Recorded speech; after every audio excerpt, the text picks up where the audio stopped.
So today I was working on some more sanding and buffing. I still have a little bit left to do. I still need to do both doors and the sides of the fenders. Now the roof and the tops of the fenders are done. Let's see, I've got both fenders looking really good. I just need to do the sides, get a little bit of dirt and the orange peel. Where the car's sitting is where I painted it in my garage, so there was a lot of dirt to get out. I don't have a professional paint booth or anything. The roof, I'm really happy with how it came out. Everything looks nice and smooth. Today I did the quarter panels and the rear quarter extensions. Put the rubber in there. I got the rest of the trim on. Everything lines up nice. I'm really happy with the way the bodywork came out on the quarters.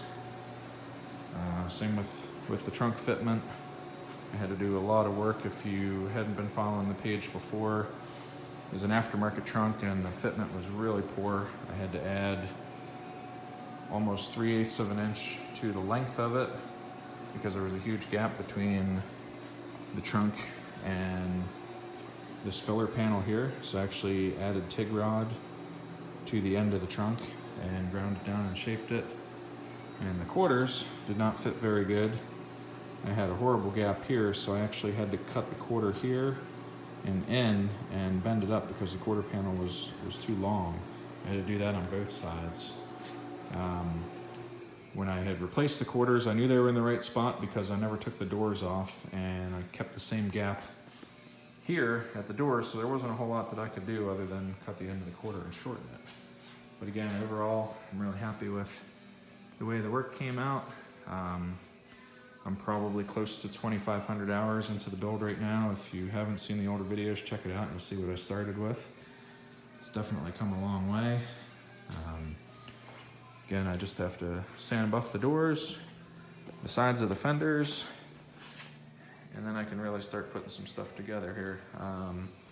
I think I have everything. I'm sure I'm missing a few odds and ends. I've got a couple pieces here I need to sand and buff, and I still need to sand and buff the hood. It's sitting on a stand in the back of the garage. Tomorrow I'm headed to the swap meet up in Carlisle, Pennsylvania. It's about a 100-acre area with tons of booths. If you're not familiar with it, look it up. If you're in the area, it is a great show to go to. They do a spring and a fall swap meet.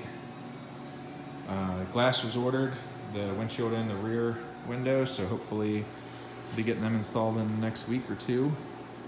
The headliner is from Mustangs to Fear. I'm going with the molded headliner, so it gives you about 2 inches more headroom, and I don't have to mess with the bows, and the headliner does not have to wrap over here. It can actually be installed after glass. I am going to stick it inside the car before the windshield's in because it makes it a lot easier to install, especially since I already have the doors on the car. But check Mustangs to Fear out for this. I bought a lot of stuff from them in the last year now working on this car, and everything they've sold has been awesome fit and finish, great quality. So here's the headliner. As you can see, it's rounded up so it fits inside the roof better, gives you more headroom, and great looking product. I'm gonna add a dome light to the middle of it since I already wired the car for the dome light. So I just got the original style dome light. I need to figure out how to attach that. But that's it for this week. Hope you're enjoying the videos and the progress. Last week, my exhaust guy actually came out and got some measurements. So in about 2 or 3 weeks, he's gonna be doing the exhaust. A little nervous about that because to this point, I've done everything on the car myself.